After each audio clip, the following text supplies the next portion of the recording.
les autres fois, on a l'occasion de parler ensemble, se saluer, s'accueillir. On croit que c'est important de s'accueillir mutuellement, de se bénir les uns les autres, de se préparer pour célébrer le Seigneur. Alléluia. On salue nos amis visiteurs aussi, il y en a quelques-uns au milieu de nous. Gloire à Dieu, on est très heureux de les accueillir. Que Dieu les bénisse, qu'ils passent un bon moment dans le Seigneur avec nous. Gloire à Dieu, on va voir un témoignage d'un chirurgien qui compte sur le Seigneur lorsqu'il fait ses opérations. Gloire à Dieu, il y a toutes sortes de personnes qui ont accepté Jésus, y compris des chirurgiens. Et donc, on est heureux de l'écouter. Ensuite, on va louer le Seigneur, on va le bénir, on va se laisser conduire. C'est la Pentecôte. C'est la Pentecôte. Et nous croyons que le Saint-Esprit est libre d'agir et nous croyons qu'il fait encore une belle œuvre dans les cœurs. Donc, on parlera aussi de l'Esprit de Dieu. Je pense que c'est bon d'y revenir, de parler du Saint-Esprit ce matin. Enfin, que Dieu soit béni. Amen. On se recueille quelques instants. Alléluia. Nous prions au nom de Jésus et nous proclamons que tu demeures le Dieu vivant et vrai. Merci pour Jésus qui est venu nous sauver. Alléluia. Merci pour Jésus qui a pardonné nos péchés.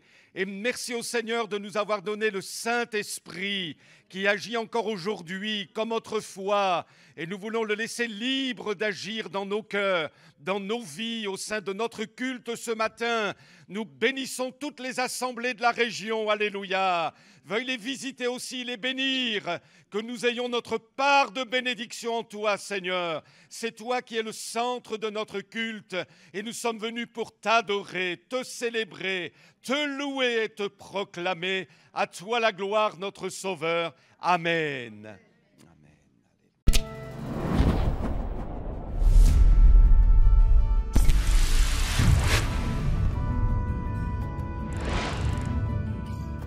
Tout d'abord, Dieu n'a rien contre la science. Les sciences, qu'elles soient, sont censées éclairer les choses, éclaircir, donner des explications. Dieu est un Dieu de lumière. Dieu aime que les choses soient claires. Dieu n'aime pas l'obscurité, l'obscurantisme. C'est pas, même si dans l'histoire des religions, quelles qu'elles soient, l'obscurantisme a largement sa place quelquefois. Dieu a tout organisé, tout créé, et n'est pas jaloux que les hommes soient susceptibles de découvrir les mécanismes. Au contraire, souvent, dans le cas de cas difficiles, patients compliqués, polypathologie, intervention qu'on ne fait pas tout le temps et qui est un peu plus risquée. Vraiment, souvent, très souvent, je prie dans mon bureau avant de descendre et même pendant l'intervention, quand une surprise arrive, une surprise découverte opératoire, et quand plusieurs options techniques se présentent et qu'il faut réfléchir et choisir vite, en cours d'intervention, bien sûr sans que personne ne le remarque, mais je peux tout à fait prier sans fermer les yeux et m'agenouiller. Souvent, l'option qui devrait être la bonne s'ouvre. Ouais. Dans plusieurs, je choisis celle-là parce que je pense que j'ai un bon feeling pour celle-là et je pense que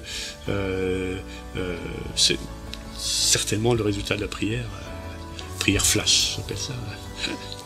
J'étais passionné par l'anatomie, j'étais passionné par la biologie, physiologie, mécanique du corps humain. Et quand on ouvre, lors de l'incision, on voit les tissus, différentes couches, moi ça m'a surpassionné, je trouve ça très beau. L'organisation, les différentes couches de tissus, les vaisseaux, les nerfs, l'organisation, et on a besoin de connaître tout ça pour certaines interventions évidemment. Donc j'ai toujours trouvé ça passionnant et je ne vois pas que cette organisation de l'organisme puisse se faire spontanément par le seul agencement aléatoire de molécules et autres. Pour moi, il y a un créateur, il y a quelqu'un qui organise toute cette mécanique. Une création merveilleuse, on va dire.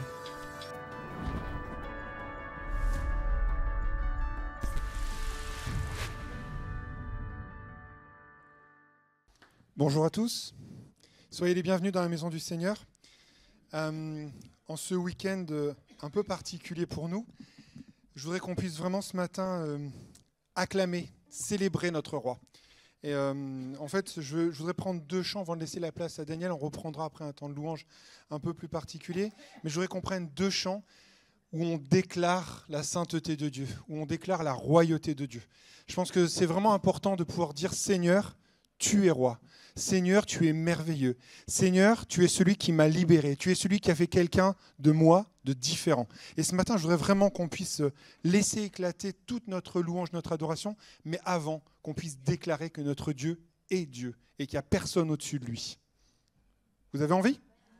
Alors chantons de tout notre cœur.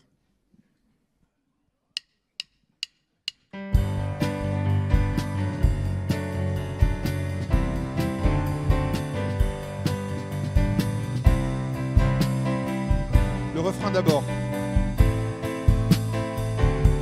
Nous annonçons le roi, alléluia, nous proclamons son nom sur ce pays. Nous célébrons sa gloire, nous chantons sa victoire, et nous vivons les dons de son esprit. Nous annonçons le roi, alléluia, nous proclamons son nom sur ce pays. Nous célébrons sa gloire, nous chantons sa victoire, nous élevons le nom de Jésus-Christ. De nos montagnes et nos vallées, de nos campagnes et nos cités, un peuple nombreux s'assemble pour louer Dieu et proclamer ensemble. Oh, c'est le Créateur qui fait de nous sa demeure pour être sel et lumière. Dieu nous appelle à servir sur la terre. Nous annonçons le roi, alléluia, nous proclamons son nom sur ce pays. Nous célébrons sa gloire, nous chantons sa victoire, et nous vivons les dons de son esprit. Nous annonçons le roi, alléluia, nous proclamons son nom sur ce pays. Nous célébrons sa gloire, nous chantons sa victoire, nous élevons le nom de Jésus-Christ. Le roi rassemble son armée, l'ennemi tremble sous ses pieds, la victoire est assurée si nous marchons unis à ses côtés. Oh, la foi est notre bouclier, sa parole notre épée, ses armes nous sont données pour tenir ferme et pour tout surmonter. Nous annonçons le roi, alléluia, nous proclamons son nom sur ce pays. Nous célébrons sa gloire, nous chantons sa victoire, et nous vivons les dons de son esprit. Nous annonçons le roi, alléluia, nous proclamons son nom sur ce pays. Nous célébrons sa gloire, nous chantons sa victoire, nous élevons le nom de Jésus-Christ. Nous annonçons le roi, alléluia, nous proclamons son nom sur ce pays. Nous célébrons sa gloire, nous chantons sa victoire, et nous vivons les dons de son esprit. Nous annonçons le roi, alléluia, nous proclamons son nom sur ce pays. Nous célébrons sa gloire, nous chantons, nous célébrons sa gloire, nous chantons sa victoire. Nous célébrons sa gloire, nous chantons sa victoire. Nous élevons le nom de Jésus-Christ. Amen. Je peux démarrer.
mort n'a pu te retenir.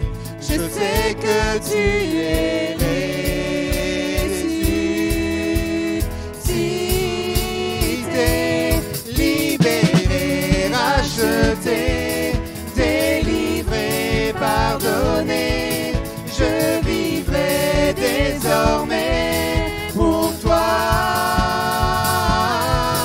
Libéré, racheté, délivré, pardonné. Je vivrai désormais pour toi.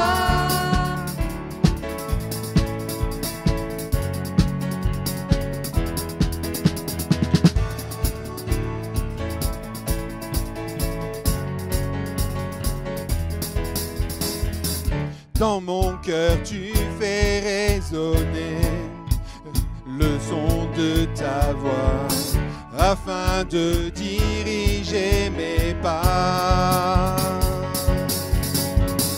Tu es le rocher de ma foi, Dieu d'éternité, je te suivrai, libéré, racheté, délivré, pardonné.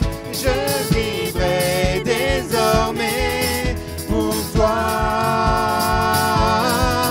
Libéré, racheté, délivré, pardonné. Je vivrai désormais pour toi.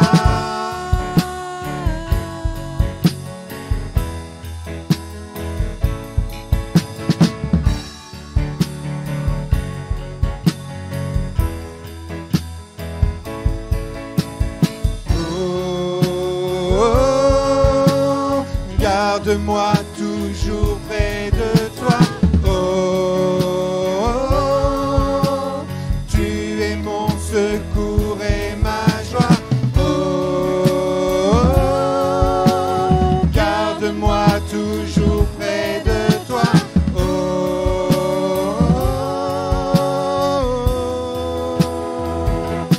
libéré, racheté, délivré, pardonné. Je vivrai désormais pour toi. Libéré, racheté, délivré, pardonné. Je vivrai désormais. Libéré, racheté, délivré, pardonné. Je vivrai désormais pour toi. Délivré, racheté, délivré, pardonné. Je vivrai désormais pour toi.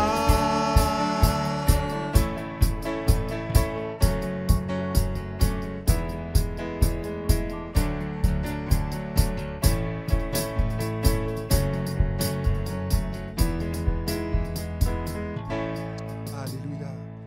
Le Seigneur nous a libérés, le Seigneur nous a rachetés, il a fait quelque chose de merveilleux pour nous. Et donc ce matin, je voudrais qu'on puisse maintenant prendre le temps vraiment d'écouter ce que le Seigneur a mis sur le cœur de Daniel et qu'après on puisse vraiment louer notre Seigneur.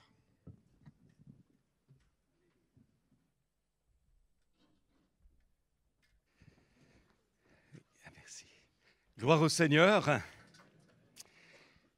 J'aimerais tellement ce matin que ce ne soit pas seulement une prédication, elle est incontournable la prédication, il faut prêcher la parole, amen. Hein, mais je voudrais tellement qu'au-delà de ce qui sera dit, je crois que ce qui va être dit sera biblique, vous le verrez vous-même, il n'y aura pas de problème, il n'y aura pas d'erreur, mais mieux encore, il faut qu'on le vive.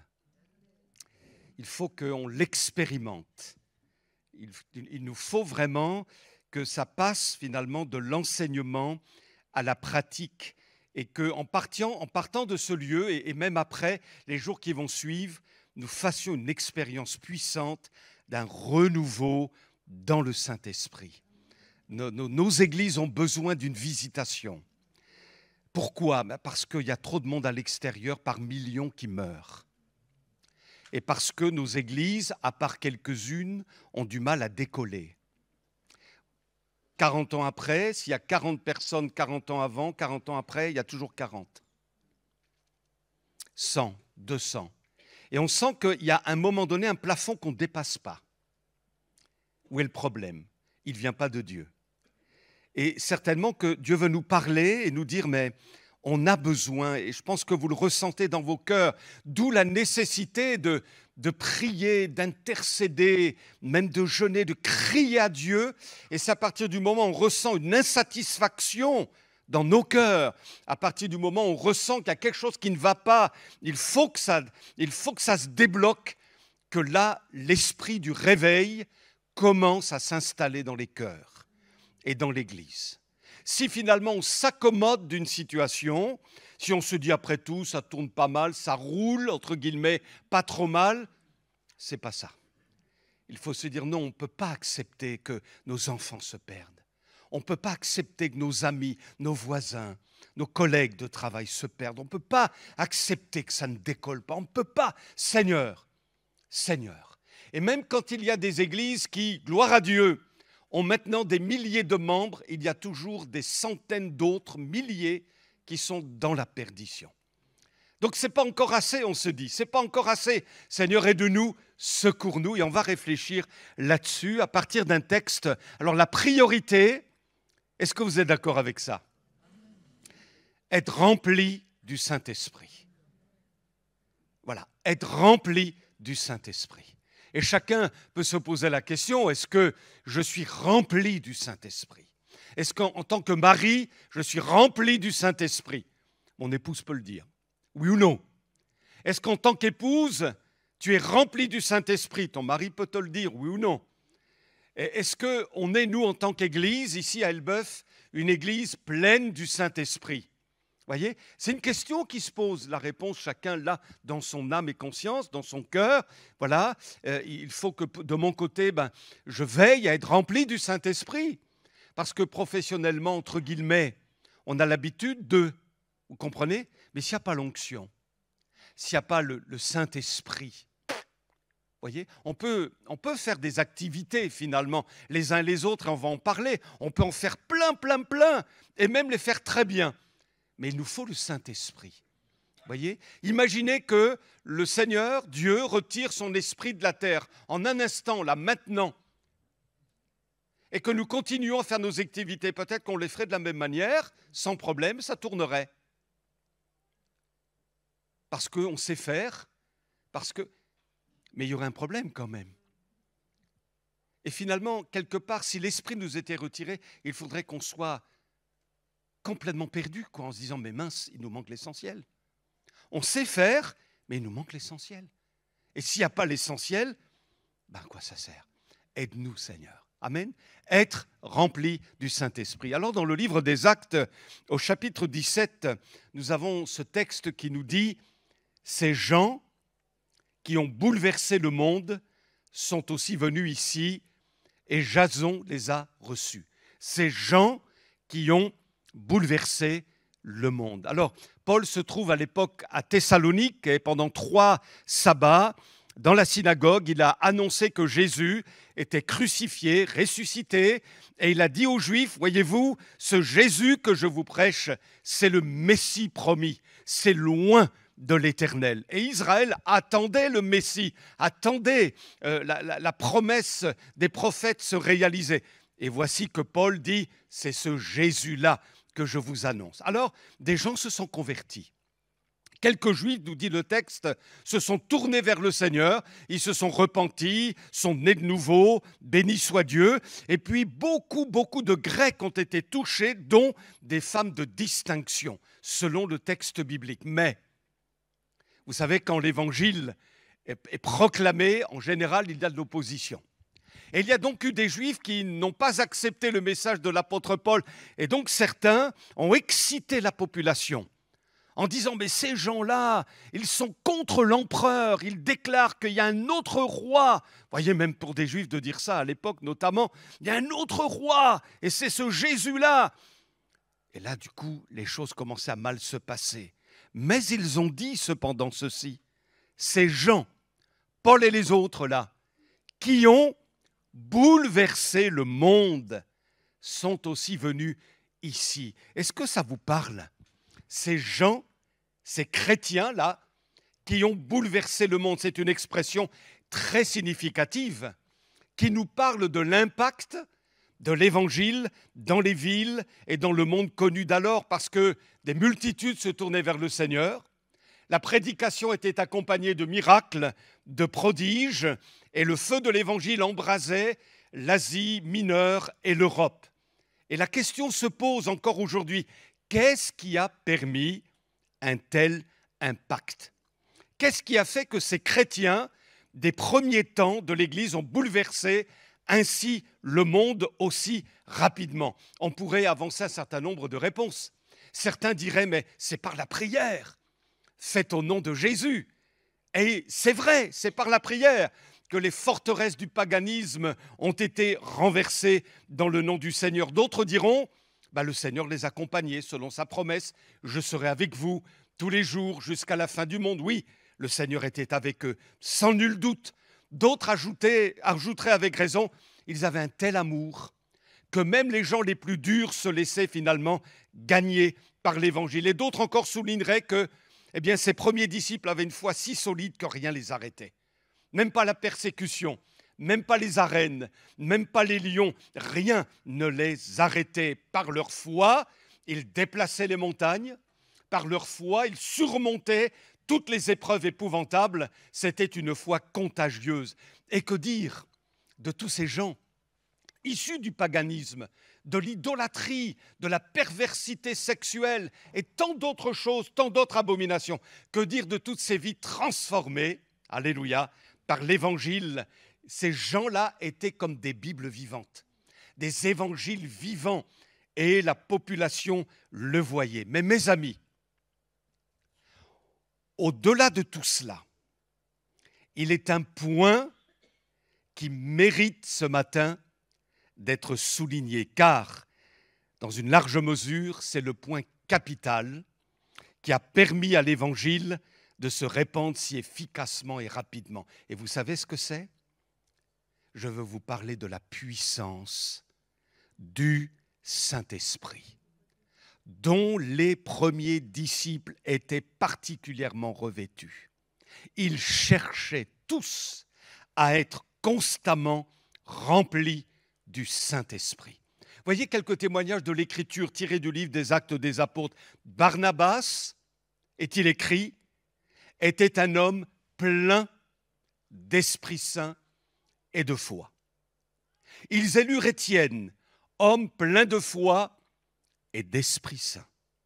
Choisissez parmi vous cet homme de qui l'on rende un bon témoignage, qui soit plein d'Esprit Saint et de sagesse, tandis que les disciples étaient remplis de joie et du Saint-Esprit. On pourrait allonger la liste et on a l'impression qu'après la conversion à Jésus-Christ, le premier critère d'embauche dans le royaume de Dieu, c'est d'être rempli du Saint-Esprit.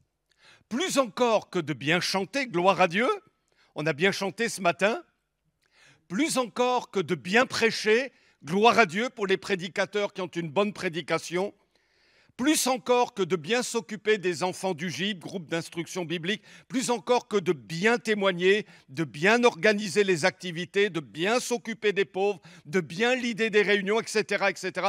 Plus encore que tout cela, il faut avant toute chose chercher à être rempli du Saint-Esprit. Sans doute que trop de chrétiens souffrent de faiblesse, de fatigue spirituelle, d'un manque d'enthousiasme, de motivation, et dans leur témoignage, et dans le service de Dieu. Il y a besoin du carburant du ciel. Il y a besoin de carburant. Et la première chose que Jean-Baptiste déclare au sujet de Jésus est non seulement qu'il est l'agneau de Dieu qui ôte les péchés du monde, mais aussi qu'il est celui qui baptise du Saint-Esprit et de feu. Et nous avons désespérément besoin du feu de l'Esprit afin que notre vie soit dynamique pour le royaume de Dieu. Alors comment les choses se sont-elles passées pour les premiers disciples? On va le redécouvrir ensemble. Acte 1, versets 8 à 9. Jésus dit ceci.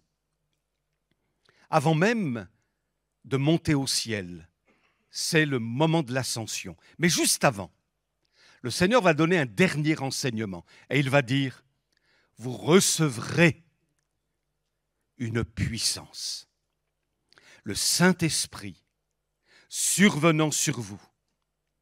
Et vous serez mes témoins à Jérusalem, dans toute la Judée, dans la Samarie et jusqu'aux extrémités de la terre. Après avoir dit cela, il fut élevé pendant qu'il le regardait et une nuée le déroba à leurs yeux. Le troisième jour après sa crucifixion, Jésus ressuscita. Alléluia. Et pendant 40 jours, Jésus, ressuscité, est resté avec ses disciples. Et au terme de ces 40 jours, au moment de partir dans le ciel, rejoindre son Père, eh bien Jésus leur parle à nouveau du Saint-Esprit. Il avait déjà enseigné ses disciples sur le sujet. Notamment, l'évangile de Jean nous rapporte ses enseignements sur le Saint-Esprit au chapitre 14 et 16. Mais à ce moment-là, juste avant de monter au ciel, pour la dernière fois, il leur fait la promesse d'envoyer après son départ la puissance du Saint-Esprit. Vous recevrez, alléluia, une puissance, celle du Saint-Esprit, et vous serez mes témoins. Alors venez avec moi toujours dans le livre des Actes pour connaître la suite. Jésus leur dit cela, il se dérobe à leurs yeux, il monte, ça devait être un moment exceptionnel, il monte vers son Père pour être couronné de gloire et d'honneur. Son œuvre a été validée par le ciel. Jésus retrouve sa place à la droite de Dieu le Père. Et donc, après avoir entendu cette promesse à nouveau, que font les disciples? Eh bien, le texte nous dit, alors, ils retournèrent à Jérusalem. De la colline appelée Mont des Oliviers, qui est près de Jérusalem, à la distance d'1 kilomètre environ. Quand ils furent arrivés, ils montèrent à l'étage dans la pièce qu'on appelle ordinairement la chambre haute.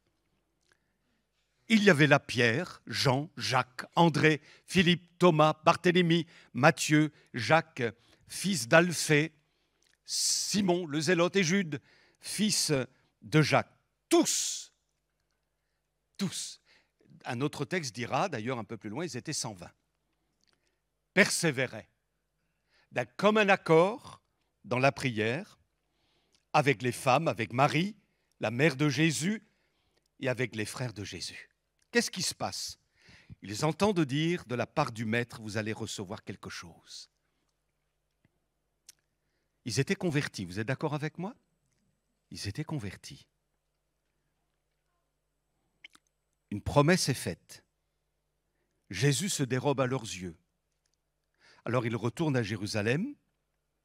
Ils vont dans cette pièce au premier étage. Ce devait être quand même une grande pièce pour rassembler 120 personnes, hommes et femmes, jeunes et moins jeunes, qui ont côtoyé Jésus de près.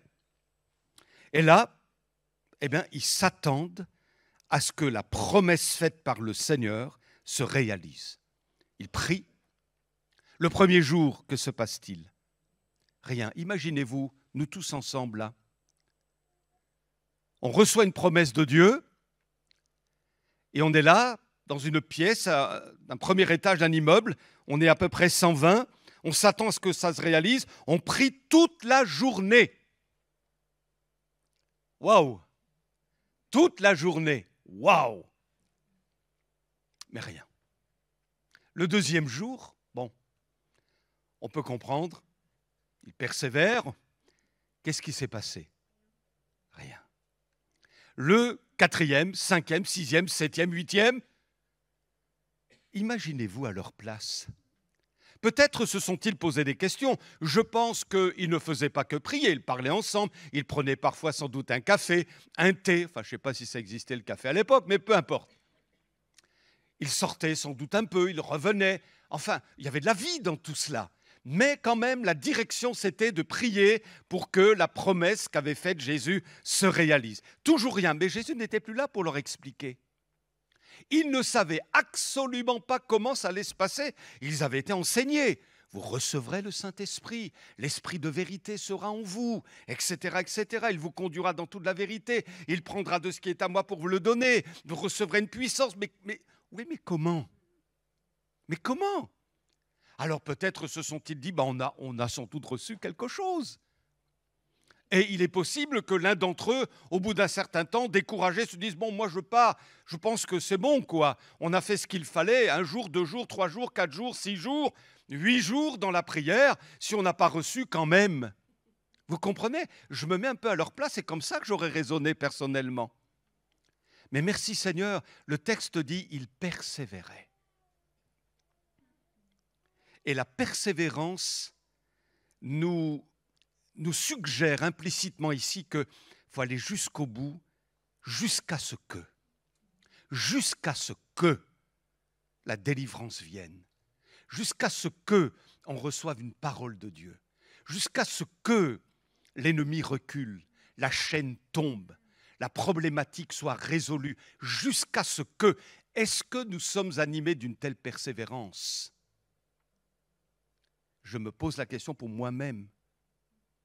Une persévérance combative, une persévérance pleine de foi, une persévérance qui se cramponne à la parole délivrée par Jésus lui-même.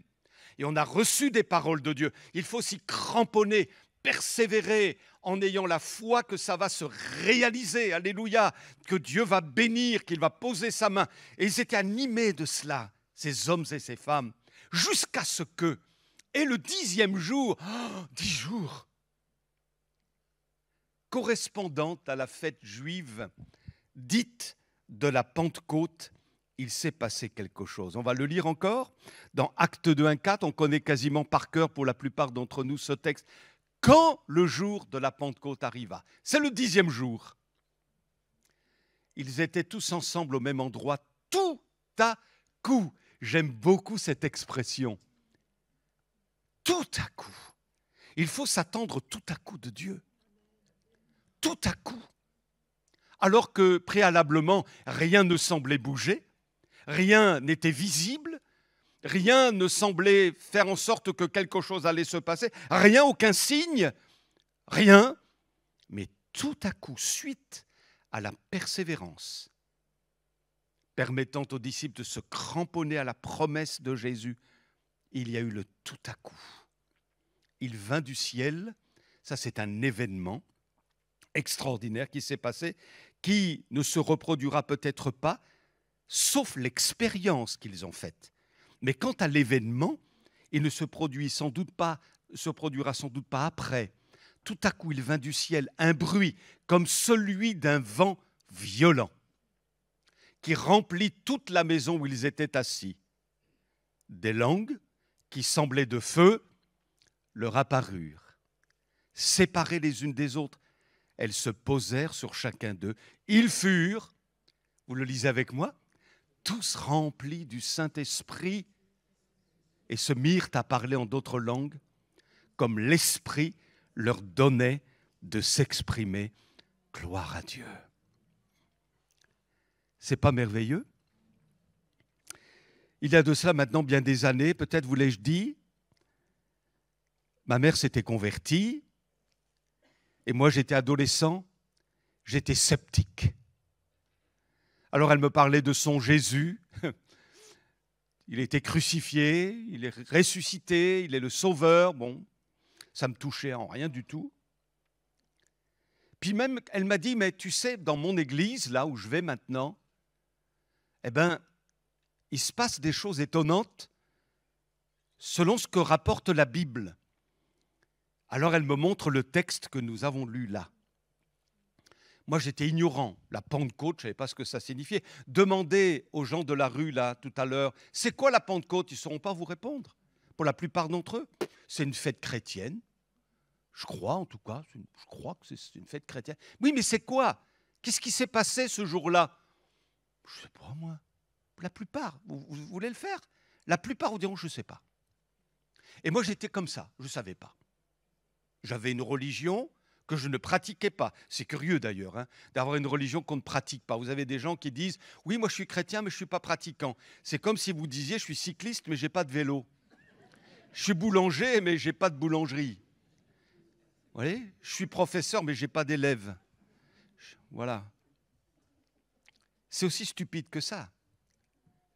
Et donc, je ne pratiquais pas. Je n'avais pas de religion, en réalité, je ne connaissais pas Jésus. Mais elle me montre ce texte. Mais j'ai trouvé la parade. Vous savez quoi?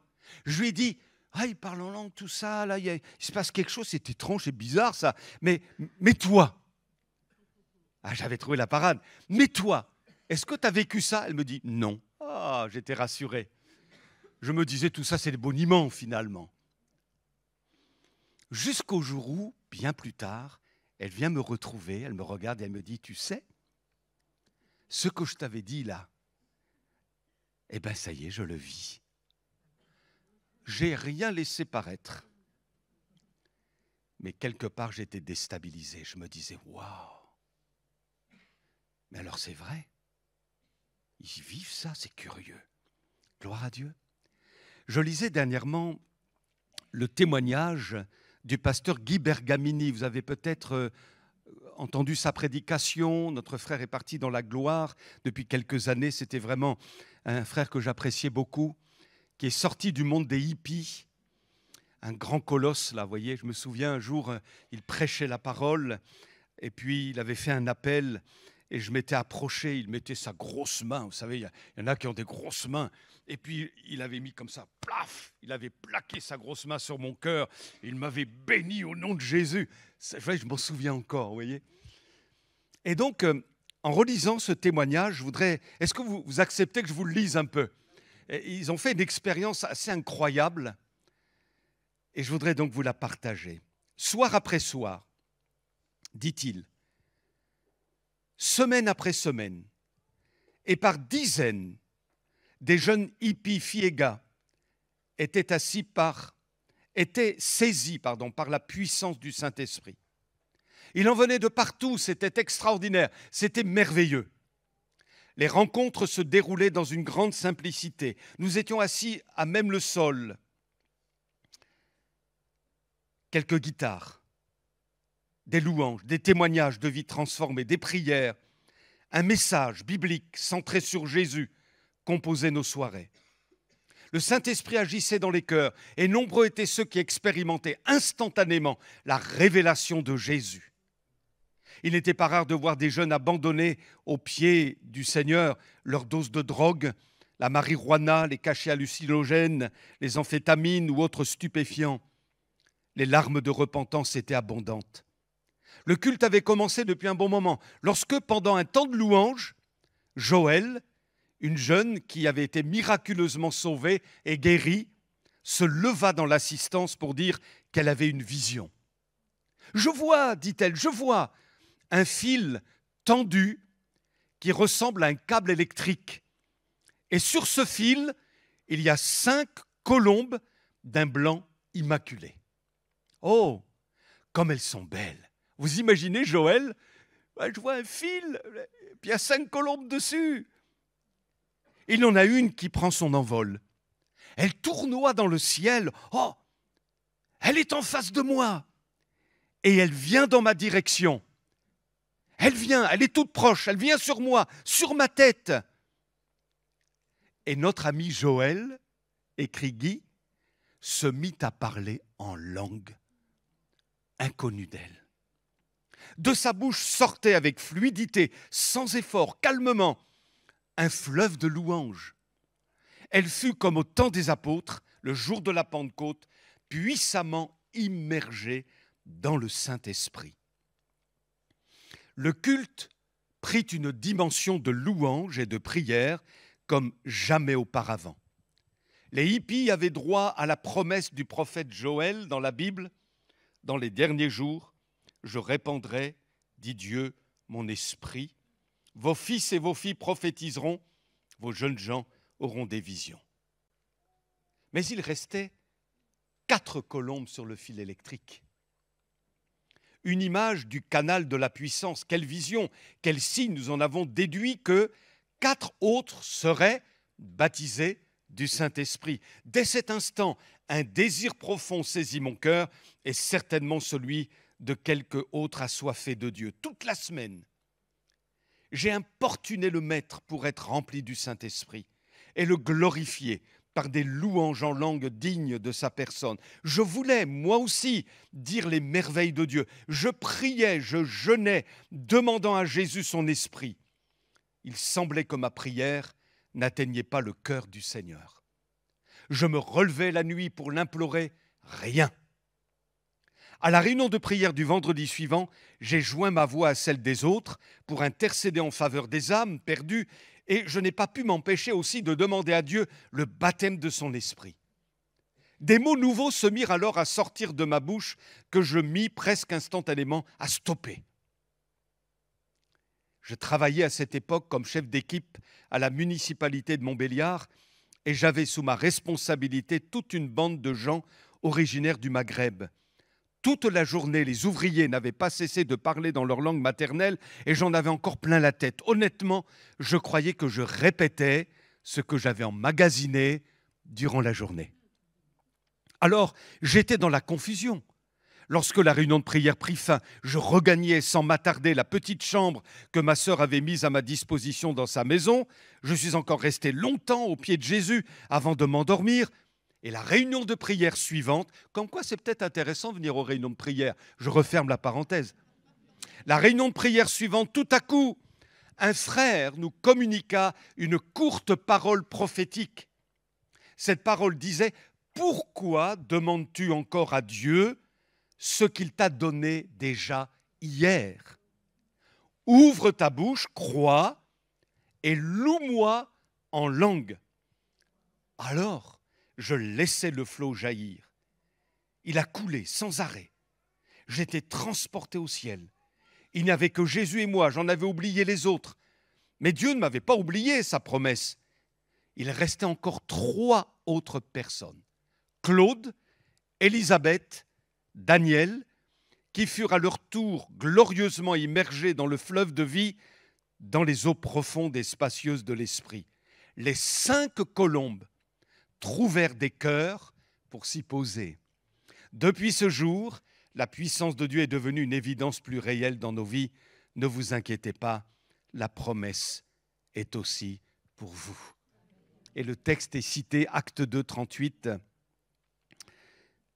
La promesse est pour vous, dit Pierre, pour vos enfants, pour tous ceux qui sont au loin, en aussi grand nombre que le Seigneur les appellera. Pour vos enfants. Je me remémore des temps de grâce que nous avons vécus quand nous faisions des camps. À l'époque, je faisais des camps en tant que pasteur, animateur, enfin j'avais plusieurs casquettes. Et des soirées de visitation du Saint-Esprit où on n'arrêtait même plus les enfants tellement ils étaient remplis du Seigneur. Et beaucoup d'entre eux étaient baptisés dans l'Esprit. Je me souviens d'un petit gars, maintenant c'est un adulte, marié, tout ça. Je le revois, David, il s'appelait David. Et là, j'ai été dépassé par ces jeunes, dépassé. Il était à côté de moi, et là, il prie, il dit « Je veux être rempli de toi, Seigneur, remplis-moi, remplis-moi » comme ça. Et le soir, dans leur chambray, le Seigneur les visitait. Et ça fait drôle de voir des petits garçons, des petites filles louer le Seigneur en langue, bénir Jésus, adorer Jésus. Et ça s'étendait sur tout le camp, les ados, tout ça. On a vécu des moments bénis. Et ceux qui ont vécu aussi des camps comme ça, vous pouvez rendre témoignage que ce sont des temps absolument extraordinaires. Gloire à Dieu. Alors posons-nous la question suivante. Qu'est-ce qui se passe quand on expérimente le baptême dans le Saint-Esprit? Il y a 2 choses qui se produisent. D'abord, il y a une manifestation intérieure Et quand vous cherchez à être rempli du Saint-Esprit, ne vous polarisez pas sur la manifestation visible, extérieure, audible, mais laissez-vous d'abord remplir comme un vase et rempli d'huile. Je veux être rempli du Saint-Esprit, Seigneur. Ta promesse est certaine, elle est aussi pour moi. Renouvelle-moi, remplis-moi au nom de Jésus. Et vous laissez le Seigneur tout simplement vous remplir. C'est la manifestation intérieure, on est rempli du Saint-Esprit. Et suite à cette manifestation intérieure, par le fait d'être rempli du Saint-Esprit jusqu'au débordement, c'est même plus votre affaire, c'est celle de Dieu, il se produit quelque chose extérieurement, audiblement. Et ça s'appelle le parler en langue, qui est le signe consécutif de la réception du Saint-Esprit. Ce n'est pas une langue qu'on apprend pour aller comme missionnaire dans tel et tel pays, ça n'a rien à voir. Je dis ça parce qu'il y a des commentateurs qui disent ça, mais ça n'a rien à voir. Alors, comment essayer de comprendre le phénomène finalement, cette expérience-là? Je vais vous l'expliquer très simplement. Lorsque vous avez une bonne nouvelle, mais alors vraiment une très très bonne nouvelle, vous la recevez d'abord en plein cœur, n'est-ce pas vrai? Intérieurement. Votre être, il se détend, il y a quelque chose qui se passe au-dedans de vous. Et comment ça va se manifester extérieurement, visiblement? Par peut-être un rire, un sourire, et vous allez même vous exclamer, vous allez... Voilà. Donc, intérieurement, vous recevez la bonne nouvelle, vous en êtes rempli et ça déborde. Et visiblement, extérieurement, physiquement, vous manifestez de la joie, un rire. On est d'accord, vous me suivez? Un autre exemple, vous recevez maintenant une terrible nouvelle, une nouvelle malheureuse. Votre cœur, il est touché. Votre être intérieur est brisé. Vous êtes vraiment impacté, c'est dur. Intérieurement, c'est comme si tout s'écroulait. Et extérieurement, d'une manière visible, ça va se traduire comment? Par des larmes. Vous voyez? Un visage, voilà, triste.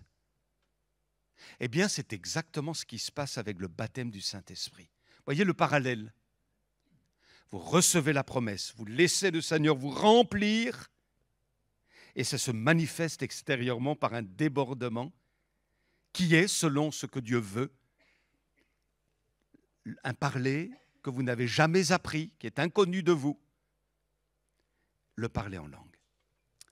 Alors, la question se pose, j'en ai parlé dernièrement ici, quelqu'un dira, mais à quoi ça sert de parler en langue?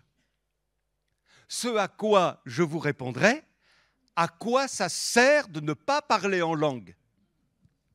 On est d'accord? Et on va lire une définition, une explication donnée par ce cher pasteur, j'aurais souhaité connaître, M. André Thomas Bresse, qui a exercé son ministère autrefois, dans les Assemblées de Dieu à Nice notamment, et qui a écrit un excellent ouvrage sur la vie de l'esprit, tout ça. Et il dit, l'homme est fait d'une manière telle qu'il ressent la nécessité d'extérioriser ses sentiments. Ainsi, quand une âme est saisie par la puissance du Saint-Esprit, elle est prise entre le désir d'exprimer sa joie et l'impossibilité de le faire tant le merveilleux de Dieu est indicible. C'est alors que le parler en langue se produit comme un dégagement nécessaire, indispensable. Les langues sont le trop-plein d'un cœur débordant du Saint-Esprit. Alléluia! Je vous ai partagé l'expérience que j'avais faite de mon côté lorsque je venais de me convertir, de donner vraiment mon cœur à Jésus. Et ensuite, il y a eu d'autres réunions durant ce camp de jeunes. Et alors que les frères et les sœurs étaient dans la louange, chacun exprimait comme il le désirait son amour pour Jésus. Moi, de mon côté, assez timidement, je disais « Seigneur, je t'aime de tout mon cœur, merci, tu m'as sauvé. » Puis hop, un mot étrange que je ne connaissais pas est sorti. Un deuxième. Oh, c'est quoi? Et je ne pouvais pas dire plus. Et je continuais, merci Seigneur, je te loue, je te... Un autre mot, un deuxième, un troisième, et je ne pouvais pas aller plus loin. Alors je suis allé un peu pris de panique, parce que je n'avais pas d'arrière-plan chrétien, moi. Donc je suis allé voir le responsable, je lui explique ma situation, il me regarde, il se réjouit et il me dit « Mais Daniel, tu viens d'être baptisé dans le Saint-Esprit !» Et moi je lui ai dit « Ah bon, c'est ça ?» Il me dit, mais oui, ouvre ta bouche, dit la Bible, et je la remplirai. Tu verras, ça va se développer, s'enrichir de plus en plus quand tu vas louer Dieu. Eh bien, exprime-toi. Comme tu parles anglais, yes, I speak English. Eh bien, tu parles en langue, c'est pareil. N'est-ce pas vrai? Quand vous avez envie, si vous connaissez un peu l'anglais, quand vous avez envie de parler anglais, vous parlez anglais. Ou allemand, ou espagnol, ou je ne sais pas. Eh bien, quand tu veux parler en langue, tu parles en langue. Quand tu veux arrêter, tu arrêtes. On n'est pas en transe. On n'est pas robotisé. Le Saint-Esprit est si délicat. Il nous respecte. Et nous sommes maîtres de la situation. Vous comprenez ce que je veux dire? Certains pensent qu'il faut entrer dans une vague de mysticisme particulier, que vous allez trébucher en sortant de l'église, vous allez être complètement ivre du Saint-Esprit et que... soyez rassurés, tout va bien se passer. Alléluia. Oh, que Dieu nous aide, mes amis. Que Dieu nous aide. Alléluia. Alors, quel est le but du parler en langue? Je crois qu'il est triple. D'abord, il édifie. Il n'y a pas que cela comme moyen d'édification. Il y a la parole de Dieu, la communion fraternelle, etc., etc. Mais le parler en langue, ça paraît étrange, mais c'est comme ça, il édifie. Et c'est pourquoi, pour ceux qui ont déjà expérimenté le baptême de l'Esprit, avec ce signe-là particulier du parler en langue notamment, mais il n'y a pas que, eh bien, je vous encourage à parler abondamment en langue dans votre culte personnel. Vous êtes en voiture, parlez en langue. Priez et parlez en langue. Vous marchez dans la rue, alors comme je l'ai dit la dernière fois, attention, pas fort, attention, mais intérieurement, vous parlez en langue. Et en fait, vous vous édifiez, c'est incroyable. Vous vous édifiez en parlant en langue. Je suis attristé parfois d'entendre certains me dire, mais oh oui, voilà. Mais tu as été baptisé dans l'Esprit. Oui, tu as expérimenté le fait d'être rempli. Oui, et tu parles en langue aussi. Oui, mais ouais. En fait, ça ne fait pas partie de leur vie. Vous voyez, ça ne fait pas partie de leur vie. Ils ont un petit peu mis sous le paillasson, j'ai envie de dire, leur don quelque part. Et il faut vraiment y aller, mes amis. Et vous savez quoi? Au fur et à mesure, votre parler en langue, il se modifie. Le parler en langue que j'avais quand j'ai fait l'expérience au tout départ n'est plus le même aujourd'hui. Il s'est enrichi à force de l'exercer, il se renouvelle. Alléluia. Alors je ne peux pas vous dire me concernant si c'est de l'allemand, du grec ou de l'hébreu, j'en sais rien, peu importe. Que ce soit une langue connue du monde ou inconnue, peu importe. Mais je sais que ça me fait du bien. Et il y a des moments où je n'ai plus la force de prier. Ça m'est arrivé, ça vous est arrivé aussi. Je n'ai plus la force, je suis trop impacté dans mon cœur. Mais je parle en langue. Ça, je peux faire au moins. Et ça renouvelle quelque part. Ça nous renouvelle. Donc, ça nous édifie. Celui qui parle en langue s'édifie, dit l'apôtre Paul. Je parle en langue plus que vous tous, ajoute-t-il, dans son culte personnel. Il ne s'agit pas de brailler dans l'église, mais dans son culte personnel. Et puis, deuxièmement, le parler en langue permet de louer Dieu d'une manière surnaturelle. D'abord, quand on parle en langue, l'Écriture dit qu'on parle à Dieu. 1 Corinthiens 14, 2. Mais qu'est-ce qu'on dit? Qu'est-ce qu'on dit quand on parle en langue? On ne sait pas. Sauf que la Bible nous donne un indice. Dans Actes 2, 11, il y avait des gens qui étaient là, qui ont entendu les disciples sortir de la chambre haute. Ils étaient effectivement remplis du Saint-Esprit et incroyable, ils louaient le Seigneur en langue. Bon, c'est un peu étonnant pour des gens qui n'ont jamais entendu ça. Et même ils les reconnaissaient, ou ils pouvaient entendre que dans leur propre langue ce que ces gens disaient. Et ils disaient même, nous les entendons parler dans notre langue des merveilles de Dieu. Donc quand tu parles en langue, tu racontes les merveilles de Dieu. Waouh! Et troisièmement, le parler en langue nous permet d'intercéder. Selon ce que nous rapporte Paul en Romains 8, l'Esprit aussi nous vient en aide dans notre faiblesse. En effet, nous ne savons pas ce qu'il convient de demander dans nos prières, mais l'Esprit lui-même intercède pour nous par des soupirs inexprimables, et c'est une autre version, par des soupirs que les mots ne peuvent exprimer. Alors que tu parles en langue, peut-être que tu es en train de prier pour une personne en danger dans un pays très lointain et on ne le sait pas. C'est l'affaire du Saint-Esprit.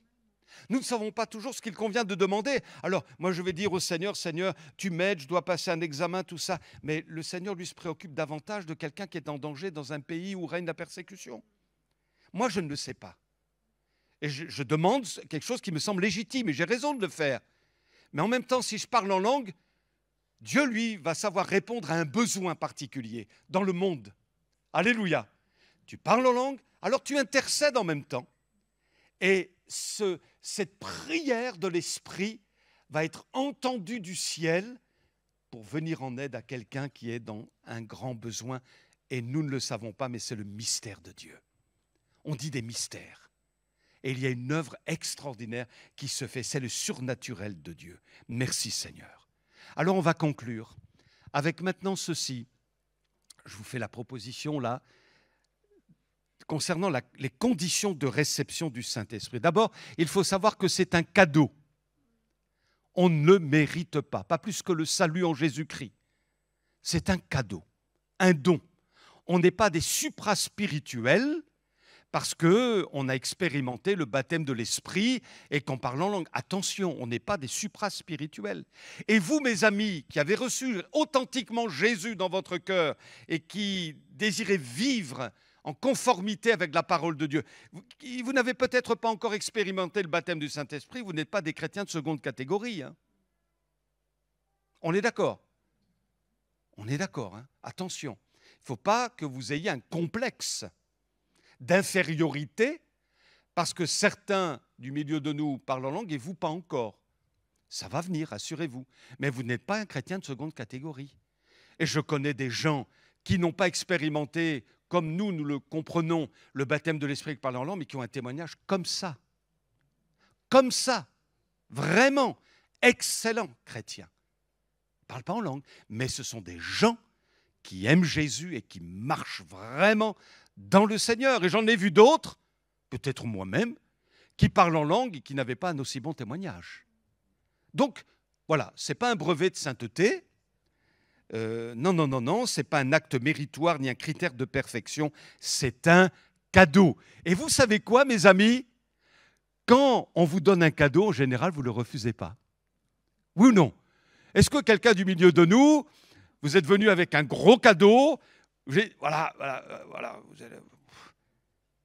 Astrid, un gros cadeau pour vous, Astrid.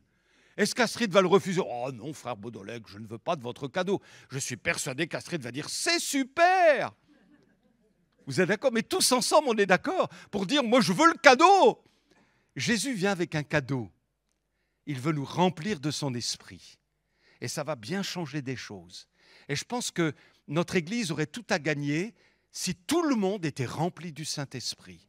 Si tout le monde expérimentait le baptême dans le Saint-Esprit, le renouvellement dans le Saint-Esprit, on aurait tous à en gagner. Nos foyers, nos maisons, la ville en gagnerait aussi.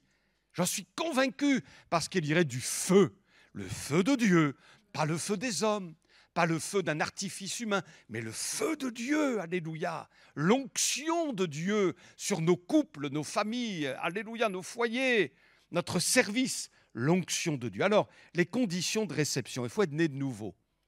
Ce serait un non-sens que quelqu'un soit saisi par le Saint-Esprit et ne croit pas en Jésus-Christ. Ça serait il y aurait un illogisme. C'est pas possible. Il faut avoir accepté vraiment Jésus dans son cœur pour prétendre recevoir le baptême dans le Saint-Esprit. La deuxième chose, c'est qu'il faut être, faut le vouloir, quoi. Il faut le vouloir, il faut avoir soif. Il faut avoir un désir de le recevoir, un peu comme Guy, dont je vous ai parlé tout à l'heure. Et lui, il a passé du temps en prière, il a jeûné, il a cherché Dieu, et il voulait recevoir. Et il a reçu. Celui qui cherche, trouve. La promesse, elle est pour chacun. Il n'y a pas de raison que tu ne l'aies pas. Comme je l'ai dit, tu n'es pas un chrétien de seconde catégorie, seconde classe. Mais Dieu veut te faire ce cadeau. Et tu n'as pas à t'en priver, au contraire. Il veut enrichir ta vie. L'essentiel étant d'avoir reçu Jésus, c'est évident. Mais ensuite, il y a un équipement. Et cet équipement qui vient sur toi, c'est l'équipement du Saint-Esprit. Il faut avoir soif. Est-ce que tu as soif? Alléluia. Et puis, il faut être, troisièmement, confiant dans la promesse. Il faut être confiant. Jésus dit, vous savez donner de bonnes choses à vos enfants, bien à combien plus forte raison le Père donnera-t-il le Saint-Esprit? Il faut être confiant. Et le problème, c'est que quand peut-être tu es venu une fois pour chercher à le recevoir, le baptême, 2 fois, 3 fois, il n'y a rien eu. Et là, quelque part, il y a un drame qui se passe en toi. D'abord, tu te décourages, puis après, tu te dis, j'ai rien compris, c'est pas possible. Et en plus, tu commences à rationaliser. Alors là, c'est le drame, parce que le parler en langue, vous ne pouvez pas le rationaliser. C'est surnaturel. Je rends grâce au Seigneur de ce que dès le départ, il m'a donné ce cadeau, dès le départ. Parce que je pense que je serais un garçon qui, si je n'avais pas reçu la première fois, la deuxième fois, la troisième fois, la 5e fois, j'aurais commencé à rationaliser tout. Et mon intellect se serait heurté au surnaturel. Et là, j'aurais bloqué quelque chose. Et c'est souvent ce qui se passe. Ça ne marche pas dans la logique, dans le rationnel. C'est une question de foi. Tu reçois, c'est tout. Sois confiant dans la promesse. D'autre part, il ne faut pas compliquer les choses. C'est ce que je viens de dire. Laissez sortir les syllabes, les mots que Dieu met en vous. C'est vous qui devez parler. Lancez-vous. Arrêtez de parler en français. Parfois, quand je prie pour des bien-aimés, comme ça, pour la réception de l'Esprit, je dis, mais maintenant, parle en langue. Et la personne continue de dire, je t'aime. Mais non, parle en langue. Et c'est là qu'il y a... Mais c'est pas logique, quoi. Je peux pas, c'est pas logique. Crois, ouvre ta bouche, je la remplis. Et certains vont, ils manifestent cette foi-là, le déclic, et puis ça vient. Ben oui, c'est normal. C'est normal. Vous comprenez ce que je veux dire? Ça va, oui, ça va. Quelqu'un a dit une fois, alors que le pasteur priait, c'était un pasteur d'origine polonaise, M. Kowalski, il prie pour une sœur et à un moment donné, il lui dit « Parlez en langue maintenant, ma sœur ». Alors elle prononce quelques mots, puis après elle s'arrête, elle regarde le pasteur, elle dit « Mais c'est moi, pasteur, c'est moi, c'est pas le Saint-Esprit, c'est moi ». Et le pasteur lui dit « Mais non, c'est pas vous ». « Mais si, c'est moi. Je vais vous dire pourquoi c'est pas vous. Parce que vous avez prononcé des mots en polonais. Vous connaissez le polonais? Mais non, je ne connais pas le polonais. Ben moi, je suis d'origine polonaise, dit-il, et j'ai compris ce que vous avez dit. Oh, la sœur, elle était... Alors là, sans parler en langue après, ça a débité. Hein. Ça y allait. Hein. Béni soit Dieu. Donc, ce n'est pas vous. Vous collaborez avec le Saint-Esprit. C'est tout. Vous collaborez. Alléluia. Et puis, le Seigneur fait le reste. Il faut aussi être dans l'obéissance. Si vous vivez dans la désobéissance, vous ne pouvez pas recevoir le Saint-Esprit. La Bible dit que le Saint-Esprit est accordé à ceux qui lui obéissent. Il faut ensuite persévérer dans la prière. On l'a dit, il ne faut pas attendre d'être parfait et surtout ne vous découragez pas. Je conclus en disant ceci, prochaine diapo. Le baptême dans le Saint-Esprit ne sauve pas. C'est Jésus qui sauve. Le baptême dans le Saint-Esprit fait suite au salut. C'est un cadeau, un équipement. Le baptême dans le Saint-Esprit n'est pas un point d'arrivée, mais un point de départ. On n'est pas parvenu, quand on a été baptisé dans l'Esprit, qu'en parlant en langue. On a tout à apprendre. Et on doit enrichir cette expérience et ensuite entrer dans une deuxième phase qui est la manifestation des dons de l'esprit dont nous parlerons d'ici quelque temps. Et puis cette expérience ne met pas fin à nos combats, à nos luttes, mais elle accorde un revêtement pour mener à bien le bon combat de la foi. Merci Seigneur. Amen. Voilà, donc bibliquement, il n'y a pas de problème, à moins que vous ayez quelque chose à dire, à redire. Frère, bibliquement, là, ça colle pas, quoi. En tout cas, ce que je vous ai communiqué, c'est ce que j'ai appris, c'est ce que j'ai vécu, et je crois que ça marche. Je crois que ça marche. Maintenant, vous voyez, dans mon cœur, je me dis, c'est bien, quoi. Mais je voudrais tellement que ça aille plus loin. Vous êtes d'accord? Je voudrais tellement que ceux qui ne l'ont pas expérimenté l'expérimentent. Simplement.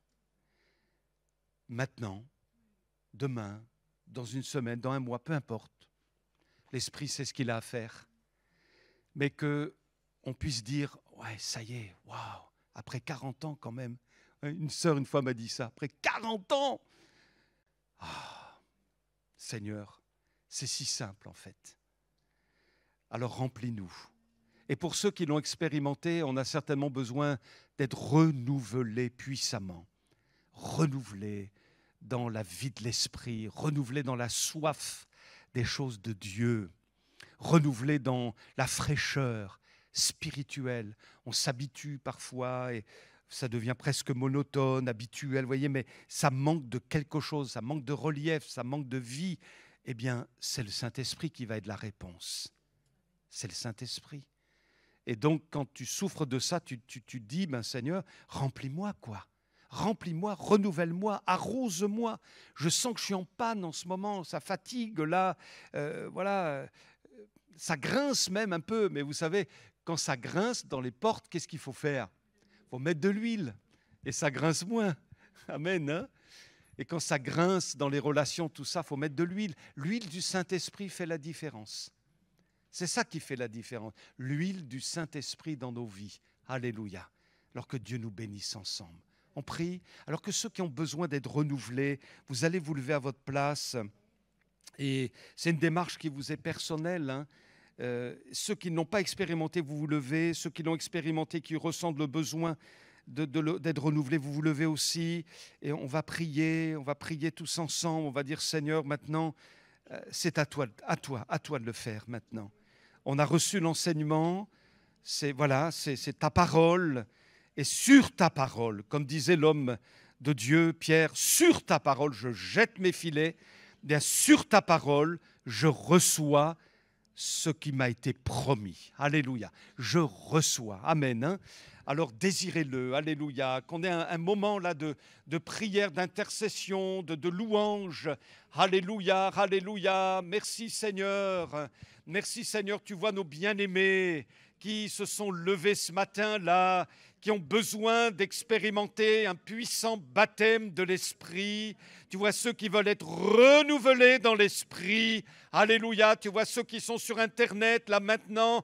Tu les bénis aussi, tu les visites là où ils sont, dans le nom de Jésus. Seigneur, on croit dans la Pentecôte. Alléluia. On croit dans le cadeau de Dieu. On croit dans la personne du Saint-Esprit. On croit qu'on a besoin d'être revêtu. On croit que le parler en langue est nécessaire. On croit dans ta parole, Seigneur. Alors viens nous arroser d'une huile fraîche. Viens mettre ton onction dans nos vies.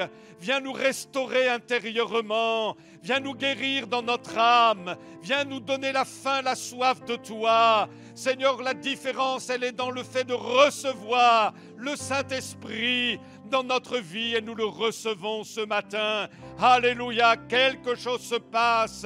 Parle en langue, mon bien-aimé, mon frère, ma sœur. Maintenant, toi qui ne l'as pas expérimenté, laisse le Saint-Esprit remplir ta bouche. Oh, alléluia, alléluia. Étends tes mains sur nous. Opère ce miracle dans notre vie. et qu'en même temps il y ait des guérisons surnaturelles, des chaînes de brisées, alléluia, le royaume de Dieu qui avance. Merci Seigneur, merci, merci Seigneur, de mettre ta marque sur notre Église, de mettre ta marque sur nos vies, oh personnellement, peut-être même dans le foyer, dans le couple. Étends tes mains Seigneur, visite les enfants de notre gîte, notre jeunesse, qu'elle soit remplie du Saint-Esprit. Alléluia, Jésus, tu peux le faire ce matin, le miracle est possible pour ta vie et le Seigneur ne te délaisse pas. Alléluia, il te fait du bien ce matin, il répand son esprit dans ta vie, il t'accorde ce don, alléluia, dont tu as besoin. Oh, gloire à toi Seigneur, oh, loué soit le Seigneur Jésus. Oh, nous recevons parce que nous demandons. Oh, alléluia, le Père donne le Saint-Esprit à ceux qui le lui demandent. Gloire à toi Seigneur, au nom de Jésus, notre bien-aimé Maître. Amen, amen, alléluia, alléluia. Continuez de le louer, mes bien-aimés. Continuez de vous attendre à l'action de l'Esprit. Il est au milieu de nous, alléluia. Il bénit, il répand sa bénédiction sur chacun de vous. Vous serez honorés par votre démarche de foi. Alléluia, tu es dans tes mains. Nous proclamons, Seigneur, le vent de Dieu au milieu de nous, la pluie de Dieu au milieu de nous, l'huile de l'Esprit qui se répand dans nos vies. Alléluia. Merci Seigneur, tout est possible. Alléluia. Tu l'as fait pourtant du milieu de nous, Seigneur, que tu peux le faire pour les autres aussi. Gloire à Dieu. Équipe ton Église, équipe nos frères et sœurs, remplis-les du Saint-Esprit. Au nom de Jésus, nous te prions, Seigneur. Alléluia. On s'attend à la promesse. Elle se réalise ce matin. Oh, gloire à Dieu. Alléluia. Gloire à toi, Jésus. Tu es le Dieu de la parole. Tu es le Dieu qui honore ta parole. Si tu as fait la promesse, tu la réalises, Seigneur. Tu la réalises pour mon frère et pour ma sœur. Et ce matin, c'est le temps de Dieu pour eux. C'est le temps du miracle. Le cadeau est donné. Alléluia. L'onction est déversée. Gloire à toi, Éternel. Gloire à toi, Jésus. Gloire au Père qui donne le Saint-Esprit. Alléluia, mon Sauveur. Au nom de Jésus, renouvelle-nous, Seigneur, dans cette vie abondante de l'Esprit. Ta parole nous dit, si quelqu'un a soif, qu'il vienne à moi, qu'il boive, des fleuves d'eau vive jailliront de son sein, comme dit l'Écriture. Et tu disais cela de l'Esprit qui n'était pas encore venu, mais maintenant il est venu. Alléluia. Merci Seigneur. À toi la gloire, à toi la louange, au nom de Jésus, notre merveilleux Sauveur. Amen. Alléluia, alléluia. Merci à toi, Jésus. Il est merveilleux. Croyez que vous avez reçu. Amen. Croyez que le Seigneur vous a touché dans sa grâce. Et cette semaine, persévérez comme les disciples, jusqu'à ce que vous receviez le don. Amen.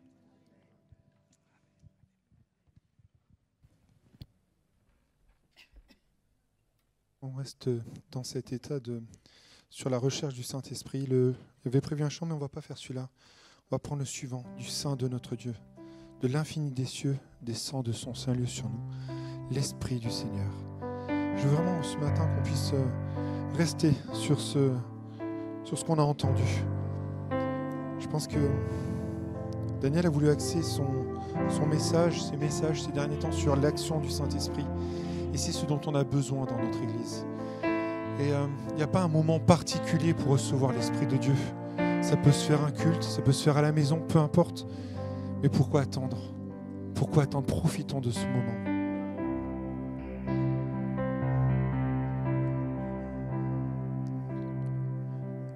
Du sein de notre Dieu, de l'infini des cieux, descend de son saint lieu sur nous.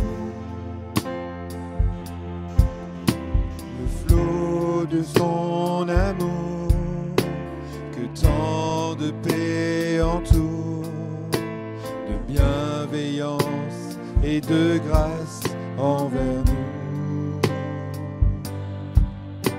Et là pour l'adorer, nos cœurs émerveillés reçoivent en sa bonté la joie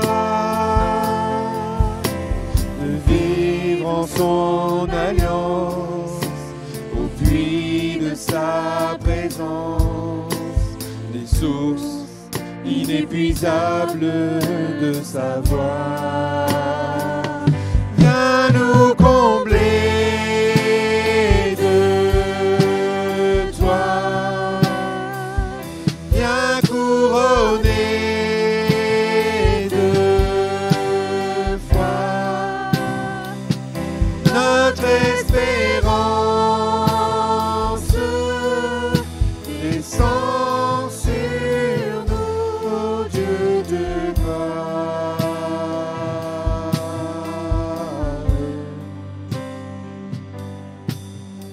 Viens partager ta vie Au chant de ton esprit, nos cœurs répandent aussi ton nom.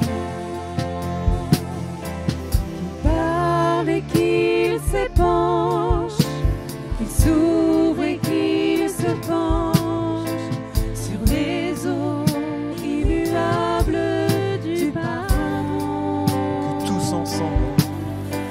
Que tous Ensemble ainsi, devant toi réunis, nous recevions cette huile sainte, bonne et abondante, pure et bienfaisante, ordonnance éternelle de ta main. Viens nous combler de toi, viens couronner de foi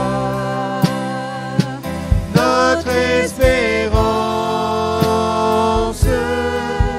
descend sur nous, ô Dieu de gloire.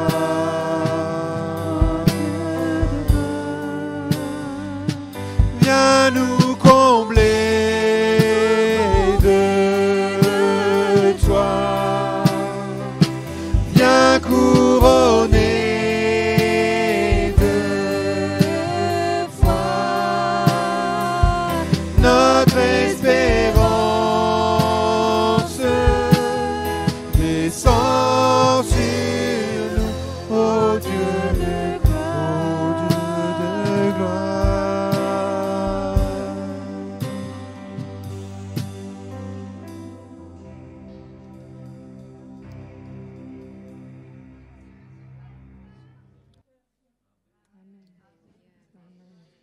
Père, je n'ai qu'un désir,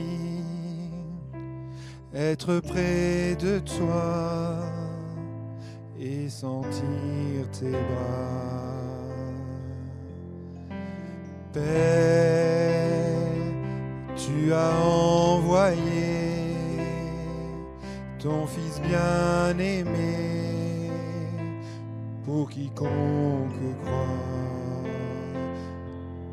Saint-Esprit qui donne vie, ranime en moi ce feu pour toi. Saint-Esprit, viens par ta pluie, rafraîchis-moi et envoie un souffle nouveau.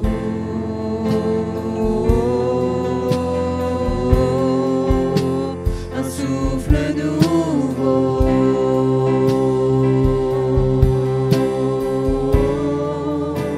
Un souffle nouveau.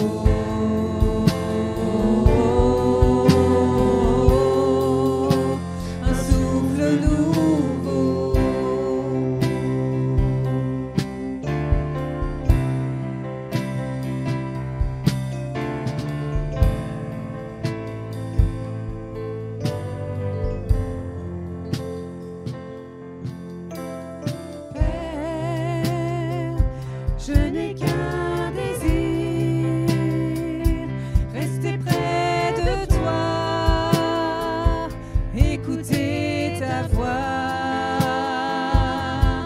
Oh Père, tu m'as tout donné et c'est à tes pieds que je veux rester. Saint-Esprit qui donne vie, ranime en moi ce feu pour toi. Saint-Esprit, viens par ta pluie, rafraîchis-moi et envoie un souffle nouveau,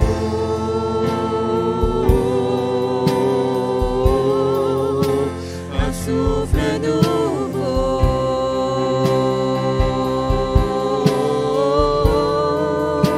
un souffle nouveau, un souffle nouveau,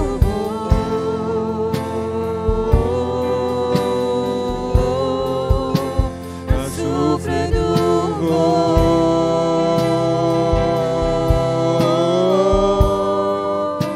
un souffle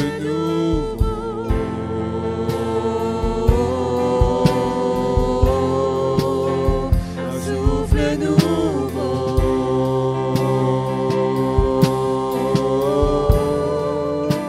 un souffle nouveau,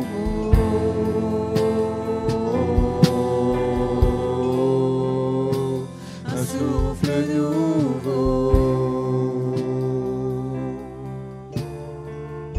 Alléluia. Alléluia. Est-ce qu'on peut tous ensemble élever la voix vers le trône? Alléluia. Et que le Seigneur dans sa grâce visite nos cœurs. Alléluia. Alléluia. Seigneur, Seigneur, ensemble nous soupirons après toi. Nous soupirons après ta visitation. Nous soupirons après les dons. Nous soupirons après le vent de l'Esprit. Oh, alléluia. Nous voulons des miracles, Seigneur. Nous voulons disposer nos cœurs à la crainte de ton nom. Nous voulons, Seigneur, entrer dans la dimension que tu veux. Débarrasse-nous de nos péchés. Débarrasse-nous, Seigneur, de ce qui n'est pas à ta gloire et manifeste-toi par le Saint-Esprit au milieu de nous. Alléluia. Seigneur, reprends ta place dans nos cœurs, reprends ta place dans l'Église. Alléluia. Sois le premier, sois le roi, sois le maître de nos vies. Au nom de Jésus. Alléluia. Merci Seigneur, à toi la gloire. Viens revêtir du Saint-Esprit, viens guérir nos malades ce matin. Opère un miracle ce matin dans un corps malade. Alléluia, au nom de Jésus. Nous te laissons faire, Seigneur. Nous laissons le Saint-Esprit agir. Au nom de Jésus, alléluia. À toi la louange, à toi la gloire. Ô Seigneur, envoie le Saint-Esprit. Alléluia, Jésus. Amen, amen. Alléluia.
C'est ton sang qui purifie, c'est ton sang qui donne la vie. C'est ton sang qui a coulé. Oui, ton sang précieux m'a racheté. Je suis plus blanc que la neige, que la neige. Ô Jésus, toi l'agneau immolé. Reprenons-le.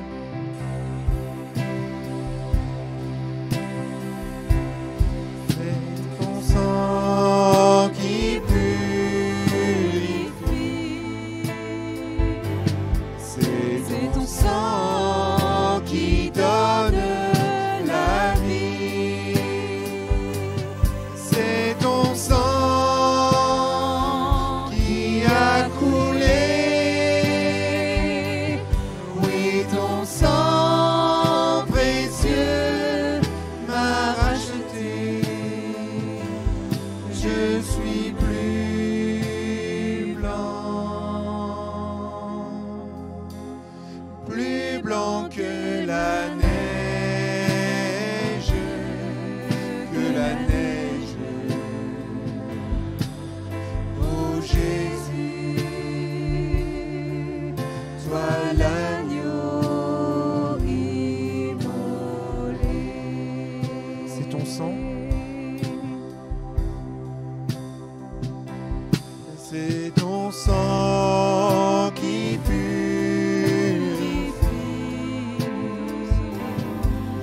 C'est ton sang qui donne la vie. C'est ton sang qui a coulé. Oui, ton sang précieux m'a racheté. Je suis plus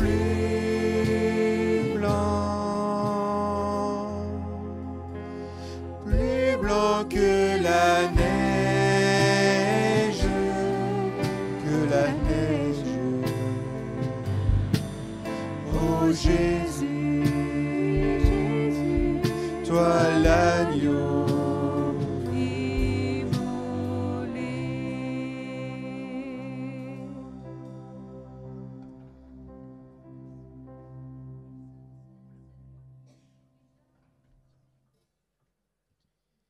Seigneur, merci pour ces temps que nous avons passés. Merci pour ce moment particulier que nous avons passé avec toi.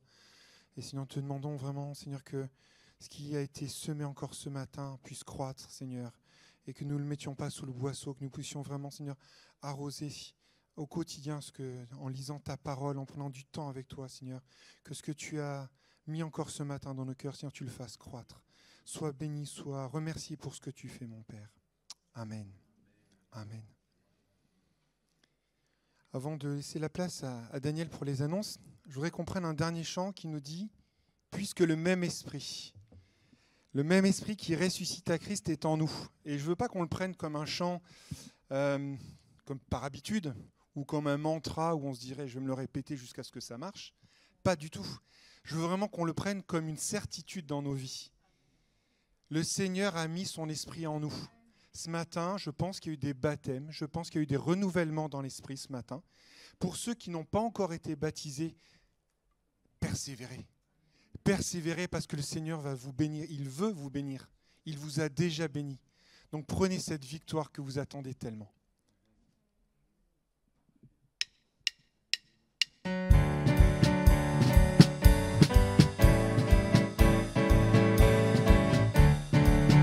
Puisque le même esprit qui ressuscite à Christ est en nous, puisque le même esprit qui ressuscite à Christ est en nous,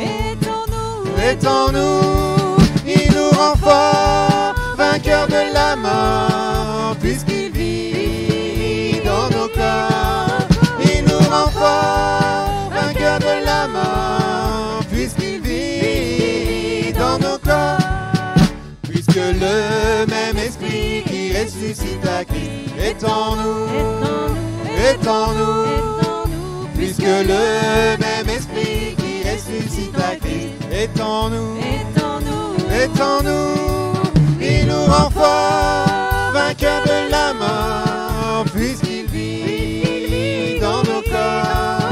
Il nous rend forts, vainqueurs de la mort, puisqu'il vit. Il nous rend forts, il nous rend forts, vainqueurs de la mort, puisqu'il vit dans nos corps.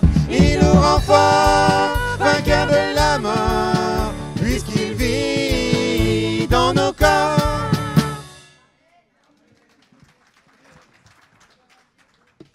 Gloire à Dieu, alléluia. Voilà, donc nous saluons tous nos amis visiteurs. Est-ce qu'ils peuvent se lever, qu'on puisse les saluer plus précisément? Voilà, alléluia, nos bien-aimés qui viennent de Grand Couronne. On les bénit, on vous bénit aussi, alléluia. Soyez les bienvenus, vraiment. Alors, nos rendez-vous cette semaine, donc comme d'habitude le matin, prière, le mardi, et puis Zoom, souvenez-vous, il y a un changement d'identifiant, et cette fois-ci, le lien qui vous sera envoyé sera le bon. Donc, il suffit de cliquer sur ce lien et vous arriverez au moment de Zoom à 19h. Normalement, ça va bien marcher. Jeudi, donc, réunion psaume à 15h, en soirée pray-home, c'est-à-dire un temps de prière dans nos maisons, à peu près tous en même temps. Un temps plus ou moins long, chacun voit et prie pour l'Assemblée, les besoins de l'Assemblée, avec le support que je vous avais confié. Vendredi, on continue nos études par groupe concernant l'épître de Paul aux Éphésiens. Samedi, alors j'ai fait une petite erreur dans le planning. Il y a bien doctrine et application, je m'étais trompé. Et on va donc terminer la Trinité. Non pas qu'on aura vu à fond le sujet parce que c'est vaste, mais on s'est fait du bien la dernière fois quand on a parlé de la Trinité. C'est un peu complexe au plan de la logique humaine, mais ce sont des réalités spirituelles. Donc on va ensemble voir tout ça encore. Et puis dimanche, ce sera le frère Thibaut qui apportera la parole. Ce sera la fête des mamans d'ailleurs. Et il n'y aura pas de gibes pour les ados. Voilà. Soyez bénis. Amen. Passez une bonne journée. À très bientôt.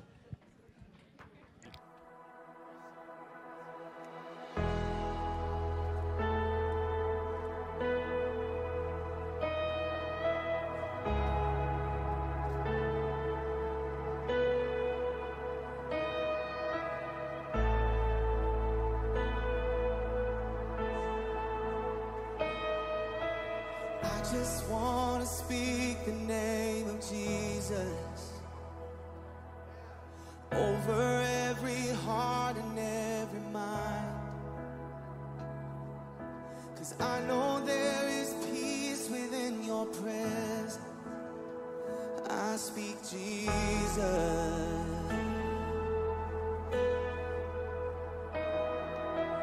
I just want to speak the name of Jesus till every dark addiction starts to break,